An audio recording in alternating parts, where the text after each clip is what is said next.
курулушун сунуштап атабыз. Ал переходдордун баардыгы уже курулуп калган үйлөрдүн именно необходимый жерлерге сунушталып атат. Андан тышкары Акынбаев менен Семетейге чейин 16 аялдама комплекстерде каралды.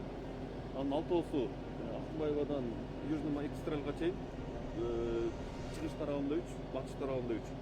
Ал эми магистральдан Семетейге чейин 10 сунуштап атабыз. 5 тарапка. Аялдама комплекстер ошол подземный переходдордон чыккандан кийин эле жакын жерде жайгашкан. Туура.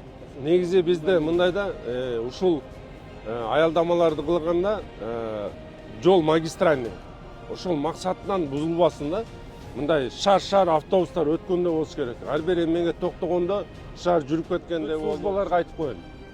Горводоканал, теплоэнергия келдиби, теплосеть. Теплосеть, Бишкек свет баарыңарга тапшырма. Маселе көтөрүлдү, ошо күнү, ошо саатта, ошол мүнөттө бүтүрөсүңөр да жаап кетесиңер болду. Мен силерди эртең кел, бүрсү күнү келден бир сөз угайын, мына капитал строй турат ушул жерде. Эгер бир нааразычылык айтылып, ушул бизди кармап атат, ушундай сөздөр болуп атат деп тармагалы уже. Макулбу? Бизде максат 1-ден 10-на чейин биякты иштерди бүтүрүп жаап кетиш керекпиз. Түшүндүңөрбү?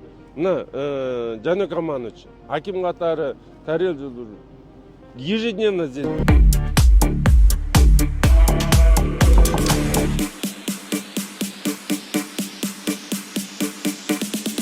Все, баштагы.